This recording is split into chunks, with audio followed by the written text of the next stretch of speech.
And Bryce Wood, he led the county last year in tackles, played linebacker for us. And then over here is Hall Boulware. Hall plays right tackle for us, was an all-state player last year. And then beside me is Will Noles, plays quarterback for us and a little bit of everything. So who we have with us today. All right, go ahead and tell us about the 2020 Westbrook Christian Warriors. Well, we really like our team, and I think if you ask people about myself, I'm usually a poor mouther. People would usually say that we're gonna poor mouth everything, but like our team a whole lot. We feel like we've got 18 seniors. We're big. We've got good size on our offensive line. We've got depth at running back before good, proven running backs. And then we feel like we've got 11 varsity receivers that can play. And most of those are 6'1", 6'2". We got one that's 6'6", that's going to be a factor for us. And we've got a quarterback that knows everything, that hasn't missed a coach's meeting since he's in the 7th grade. And actually probably since about the 6th grade. So he knows the ins and outs of everything that we do, and he controls what we do. And then defensively, again, I'm not saying, I don't know how many games we can win, but I like our team.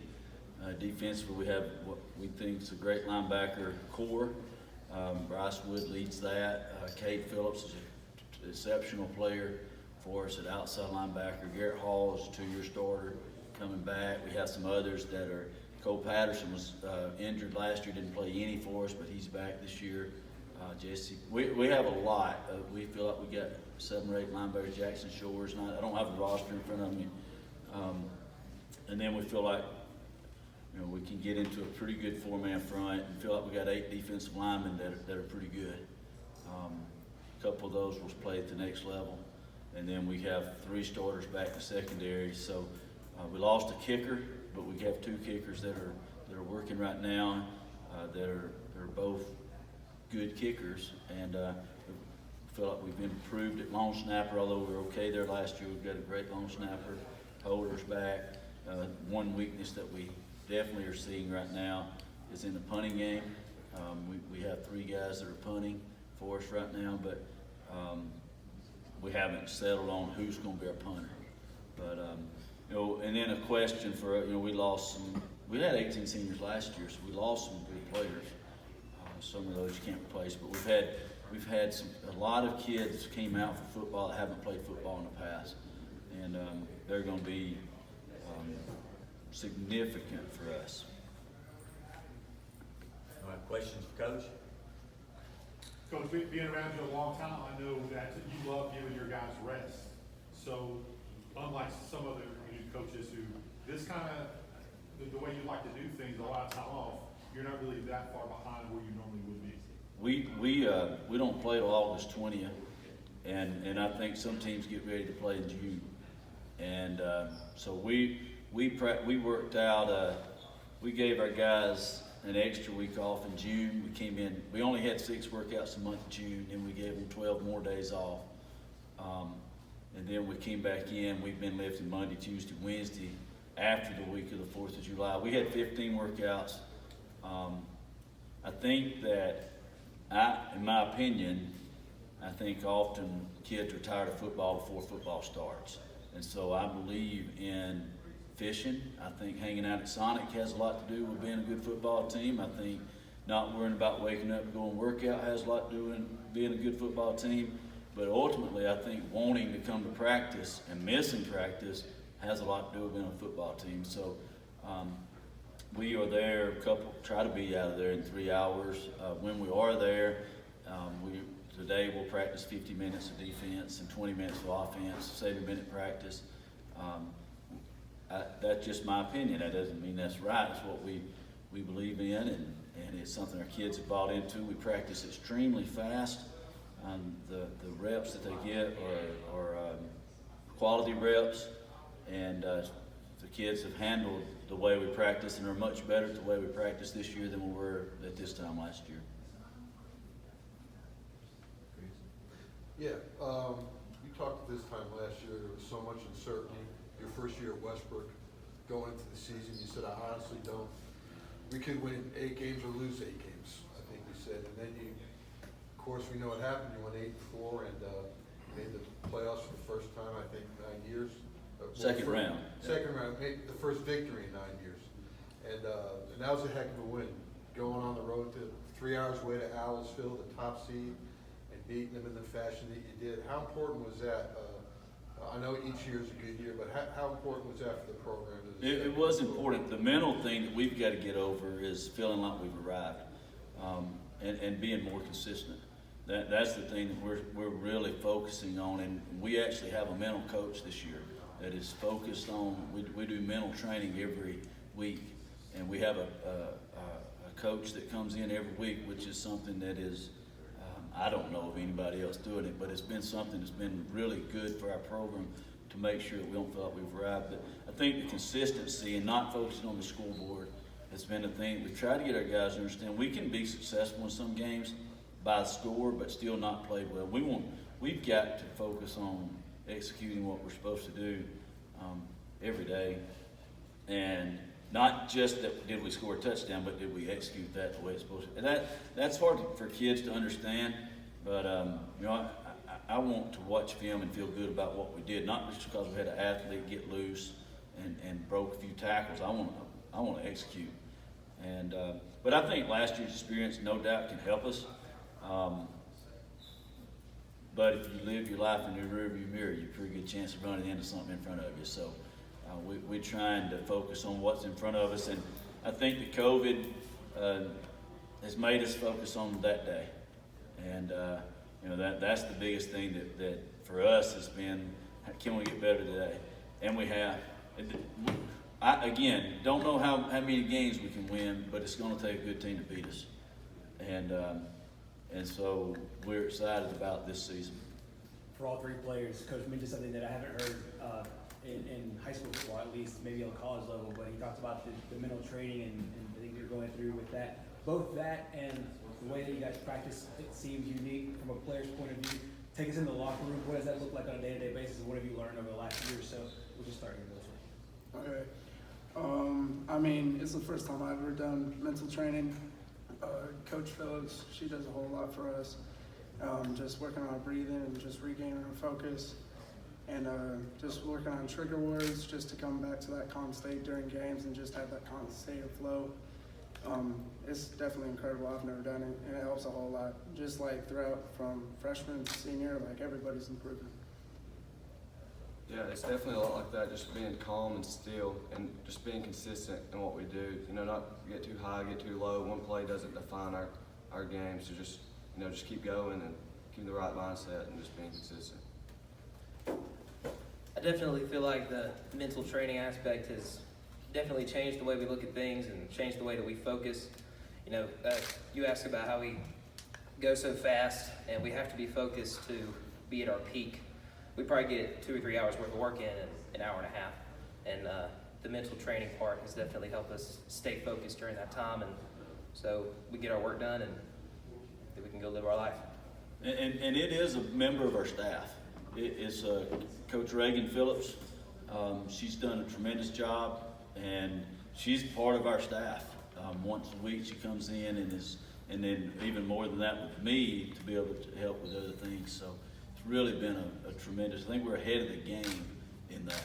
Just out of curiosity, what would be like one of those trigger words? What would be one of those? Yeah. So yesterday, go ahead, Will. Yesterday we put in the word Rafa, which means be still. And so you can just be still and be calm. And so you go back to just clear your mind, and so you're just still and focused. So Rafa in Hebrew stands for be still, and Psalm 46:10 says, "Be still, know that I am God." And so we're also using the spiritual aspect of that also. But so yesterday, Rafa was one of the trigger words, and it goes very, very deep into things that we're doing. It's something that we as coaches have met with several times over the summer, and it's something that we have we've bought into. Something I've been very interested in since Nick Saban brought in Kevin Elko, and wanted to do something like this. Haven't had an opportunity to, and Reagan is just extremely talented, very involved in athletics, played college athletics and understands athletics, and I think that it's something that is going to be very, very beneficial. You know, you got to slow the game down. The things move fast. We got to see it slow, and so those are the things that we are really, really focusing on this year. This one's for Will. I think your dad said earlier, our coach said earlier, you had 11 varsity receivers. Is he gonna let you throw the ball? Because his tendency has been to run the ball down through the years. Well, we're going to expand the offense some this year since it is our second year. We're going to be a little bit more multiple. So we'll see how it goes. You know, it depends on game plan each week. So I hope we do, but we'll see. We want to be more. Understand. So we want, go ahead. All three guys now, and I've asked this to the other groups that have come through about the announcement the state made last week on Wednesday or Thursday that we were going to go ahead with the football season. All three guys, I believe, are seniors going into your senior season. We'll start here. What did that mean to get the go-ahead from the state? It looks like we're going to have your senior season. It actually means a lot. Just have the chance to go out there and play football one last time at this level in high school. I know for my friends that are also seniors as well, it just makes a great impact just because it's something to look forward to this school year. Just because for the past 6 months, it's been crazy, as you guys know, and it just hasn't been the same. And so we can have some type of normal, you know. And so that's what we're kind of looking forward to. Yeah, it's definitely exciting and great that they're pushing that because, you know, it just helps us come united and one focus and just to play that one game. You know, that's all we hope for is one game. You know, our goal this year is to win one game, so you never take one for granted. It was definitely kind of a breath of fresh air for me. I'd seen these states around us postponing the season, canceling the season, whatever. And it was definitely nice to see that the AHSAA had our back and wanted us to get to play football and, you know, anything for just one last time our senior year to get to play with our brothers and play on Friday night. And I think the thing that ultimately we hear pro-choice, you know, we've seen it in our culture forever. We have 55 players on our roster and in 9 through 12, and we have 55 guys coming to workouts. We ain't making them come to workouts. They understand what they're facing, what could happen. They understand that, but they keep coming to workouts. And so, if we're going to be choice about one thing, they should have a choice. You know, don't tell me I can't go to church. You know, give me a choice to go to church. And so those are things that I understand the possibilities that could happen in there, but so do these guys at practice, but so do their mamas and daddies. But I do think that we've gone above and beyond what is expected to keep these guys safe. And because I'm not going to put my son in danger. He's my kid. And so if I'm not going to put him in danger, I ain't put somebody else's kid in danger. Love them, care about them. And it's important. And people say you put football as a priority. No, it's a choice to play football. We have a couple of kids decided not to play at our middle school level. We don't look down on them, just like we don't look down on people that not come to church. That's a choice that they have, and they don't feel safe in that. That's fine. That is their choice. And so it's something that we appreciate the parents for feeling the way they have. We're going to continue to do the best we can throughout the season. Hey, Coach, from a father standpoint, you got to coach both your sons. Do you ever, I know it's tough just to sit back and have a dad moment. Is this something special that they did? Andy was tremendous and Will as well. Yeah, so this is 8 straight years, and probably not enough, honestly. And he probably catches it more than anybody else because of people would always want to say he's playing this or he's getting to play because of it. And I think any coach would say that. They have to, you know, they work extremely hard and have worked extremely hard. But we have good conversations, and again, he wants to be a coach. I think he's go into education and coach in the future, and is gonna do a great job of that. And he has input on our offense. He's at every meeting and has been for since 6th, 7th grade. So it's something that probably don't do enough of though. But we are doing a better job of that since we know that, you know, what happened in the spring. Anything else for Coach? This is for the players. Y'all talk about this mental training y'all going through. I know it helps you as a team. Do you think it dictates what happens off the field in life experiences? Do you think that'll help you down the line? Most definitely. Like, I train like every day, just outside of school, and I just go through my daily motions of just like waking up, eating, going to bed. But there's those moments in life you just need to slow down, refocus, and regroup. And definitely the mental training has definitely carried over to all aspects of life. Yeah, I agree with that. You know, some things in life come fast, and you just got to be able to slow it down. And so that's helped us a lot with the mental training. Just slow everything down, go back to our court, and just be able to trust and focus on one thing. I know it's helped me, like if I'm stressed or overwhelmed, just again, like they said, to slow down and bring your focus into one thing, and that's works on the field and off the field. So. Anything else? Yeah, I do.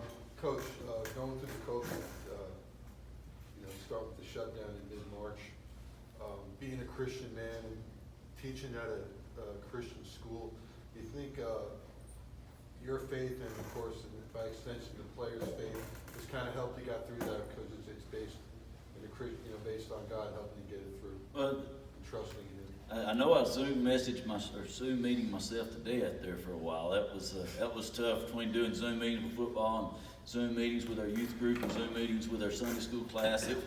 It was a constant Zoom meeting, I think. But no doubt having a constant in your life and something to lean on is important. And with all the noise that goes on in the world today, and you can listen to and you can believe anything you want to hear, I guess, but to have something that you truly believe in and that you focus on, and the Bible says, I keep my eyes on the prize. We have to keep our eyes on the prize and what's ahead, and not look to the left, not look to the right, but what's straight ahead, and to focus on that. And no doubt having a faith, not saying a religious, but I think there's a difference in being a true follower of Christ and a fan of Christ. But in being a follower of Christ and truly believing His Word, it gives us no doubt something to lean on, because we know what lies ahead. And so no matter what we're in, we're victorious. We're going to win. And so that doesn't just help us in times like that. Should help us in every day, knowing that no matter what I'm in, I'm going to be okay. And there's a peace about that that's incomprehensible unless you have that in your heart, in your life. All right, Coach, thanks to you and the guys for coming today. We Thank you. appreciate it. And good luck to Westbrook. Yes, sir. Thank you.